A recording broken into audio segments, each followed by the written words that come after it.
Welcome boys and girls, Christine here with a discussion about the Norsca REWORK coming alongside the Tides of Torment DLC. Now, I am going to say this up front, this is not a review, and this is a work in progress. Grave Assembly for content creators has given us access, but they've also been adapting, changing certain things based on public feedback and more.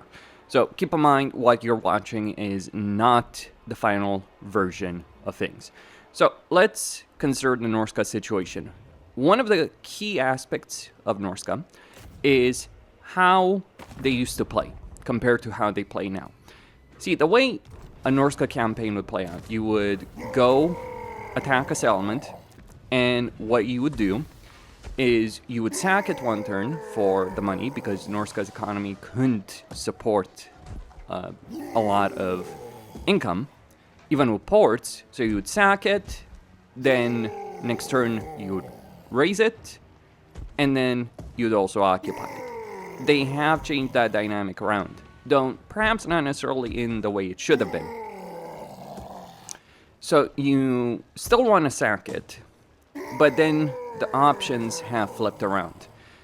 If you pillage and raise a settlement, what you get is a disposable army, which I will spawn right now. But also you can, if you decide to raise a chaos altar, you get to build an altar that you need to maintain control of, and then in order to get favor of the gods. So you got these choices. Now, if you are in a territory outside of Norska, so outside of the Norska homelands, you have to pay with the new spoils currency, which is gained through all kinds of things. It's gained through raising chaos altars, it's gained through pillaging, all these kind of things. These can be regular settlements, these are limited settlements. Okay, so if we pillage and raise a settlement, we still lose the movement range, so it is not like playing with Scarbrand, for instance, or Corn, but it is a somewhat similar idea. You just don't have the movement range. This army can colonize a settlement, but obviously it's going to cost you more spoils to do so, unless a settlement is a high enough level that you actually end up with more spoils than it would take to rebuild it. So obviously you destroy settlement, but you can also rebuild it and colonize it. Not necessarily the best dynamic, and you need to send this army to actually get the pillage spoils. You need to send it to one of your settlements over here. I will need to send them in stock. There's all kinds of new icons as well on that subject. Various aspects, but yeah, no, the UI has been changed around. Reality is that when we're looking at this, the core dynamic remains the same. It is better, but it's also not necessarily where it should. Now, with regards to the Chaos Altar settlements, they are like Warriors of Chaos outposts that give you the ability of recruiting Chaos Warriors in a limited capacity. The one downside is that they don't have growth attached to them, though that could be subject to change.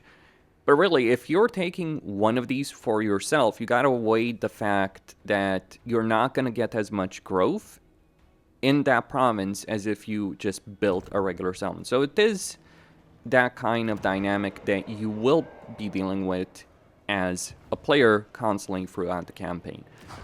Not necessarily fond of it. Not fond from the perspective that you're either screwing your growth or you're screwing your chaos favor score.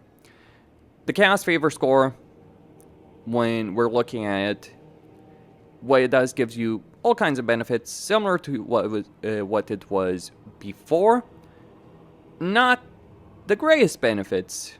We've gone from the situation where going with Slaanesh was very powerful to the situation where, in effect, you're going more for the units rather than the benefits. The benefits are still there, but the units are more useful.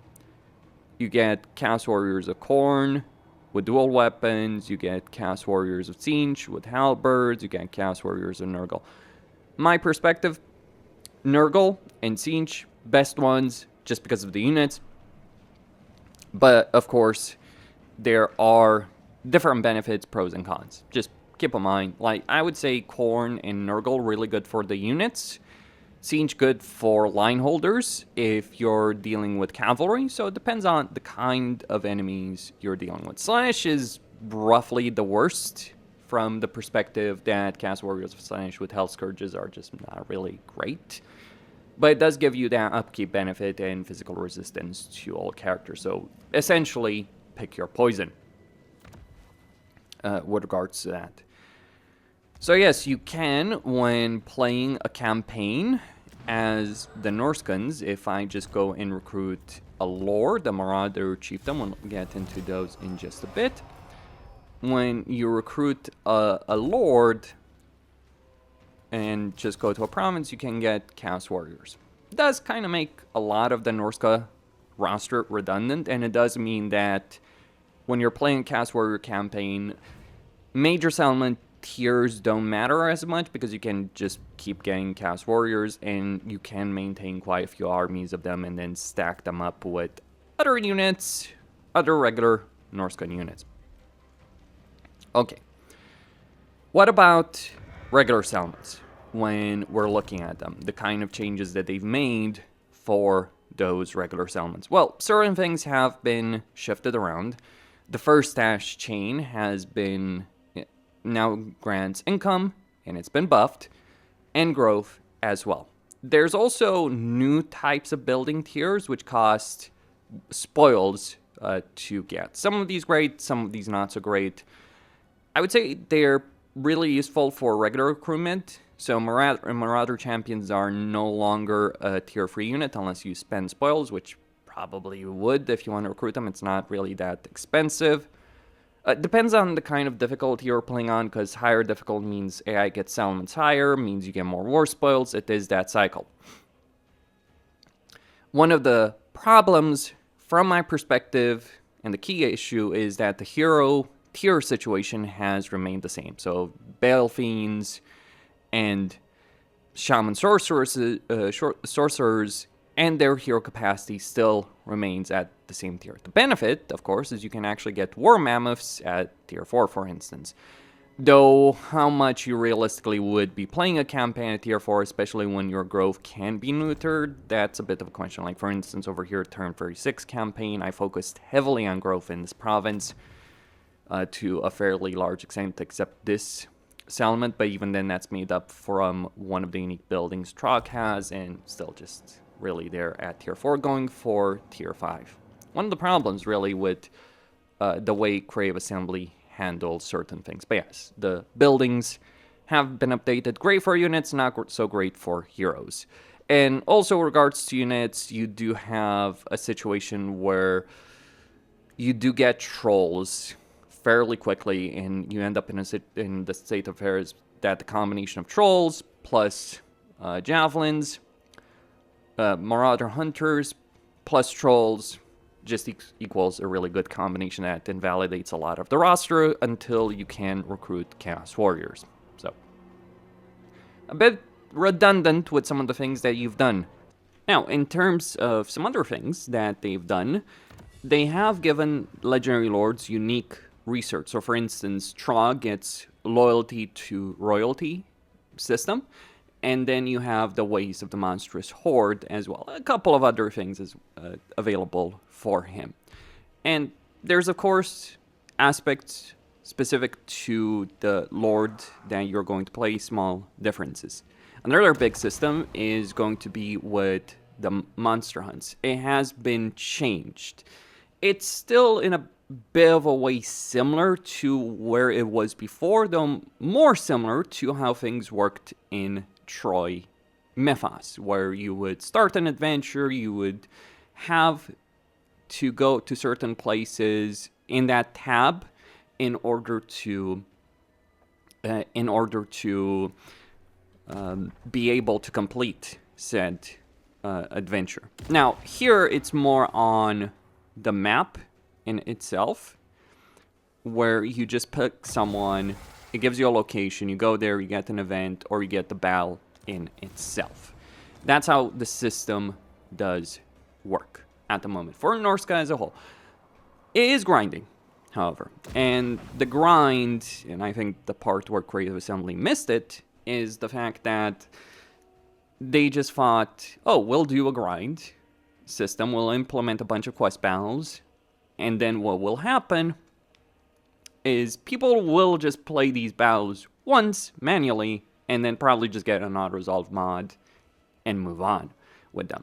So good rewards, to be sure, undeniably so, and you do have those battles themselves, which can, again, be good, but it's one-time wonder. That's why I called this video as it is.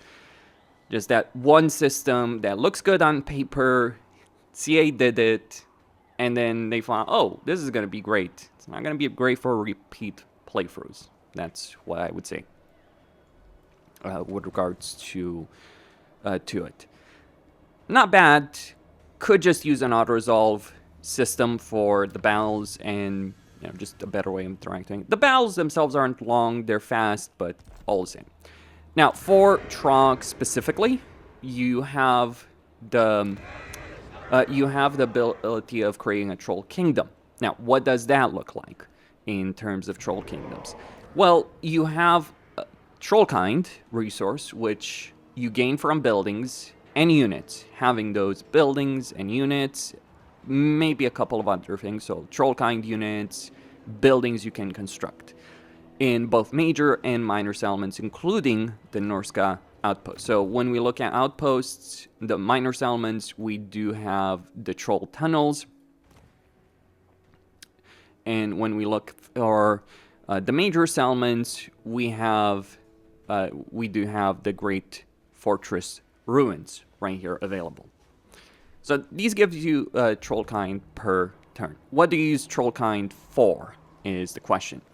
Well, you use it for two things. One, you increase the meter at which you're at with regard to the tier you're at. And then you also have the ability of calling in a monstrous horde on an army. So for instance, if I just do that, he gets a bunch of units dependent on the tier he's at. So it's kind of like a mini war army. Cooldown itself is too long from my perspective to actually make it useful. The issue is that when you activate it, you stop gaining troll kind, so you only really want to use it in an emergency. It's a benefit, but it's not the main thing. Now, he is supposed to be able to recruit a certain number of other types of trolls. So bile trolls, cast trolls, armored, river trolls, stone trolls. This is where we talk about, like, it's not the final version, is work in progress. That is a bug they should fix, because I'm not sure exactly what one is supposed to do. Like, I only got one event, and it was a quest, I think he started with it, where I got some stone trolls. Everything else, either the events are not working, maybe some issues. Work in progress, right? Just something that Creative Assembly needs to do with respect to that specific system. But yeah, it's going to be a lot better for exactly one campaign, I think. The problem people will have when they're looking on the replay situation with regards to it, the same dynamic where you can take settlements and get vassals for diplomacy still plays out in there. So you're encouraged to get settlements, sell them to factions, and just get vassals and win the campaign. So yeah, one-time wonder affair from my view with regards to that. But that's strong. That's Norska basics. I don't think there's much more that needs to be said. There's, of course, specifics that they have changed for certain things for lords and heroes, like skill line situation. I would strongly recommend getting the Swelling of Doom for the growth.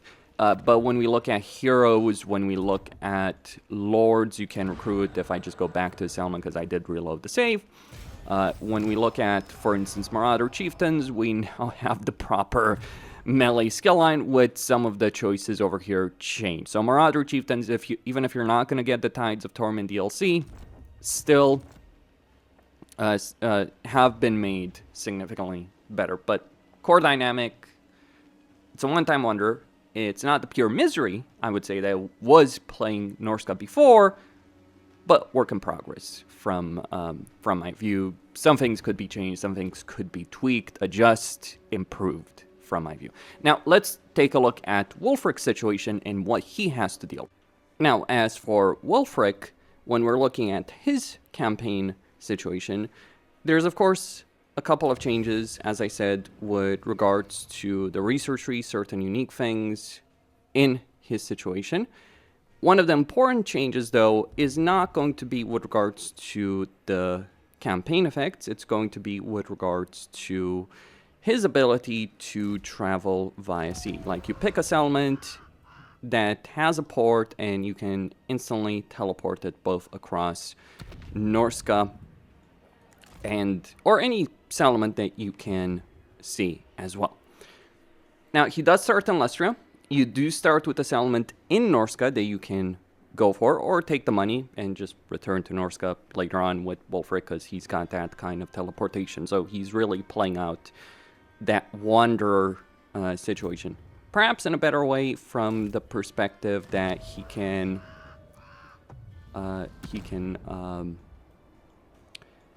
does have that 8-turn cooldown, or a couple of turns cooldown in his situation that he does work with. That's roughly it. He gets teleportation. He does start in Lestria. One downside in his campaign is the fact that he doesn't have the ability of gaining settlements, gaining that extra structure that Throgg has for growth in altar settlements. So that's one of the main benefits of Throgg versus Wulfrik. Throgg has it, Wulfrik doesn't have it. Might just be better to go with Throgg from my perspective, but let me know what you guys think. Questine signing out. Stay tuned for more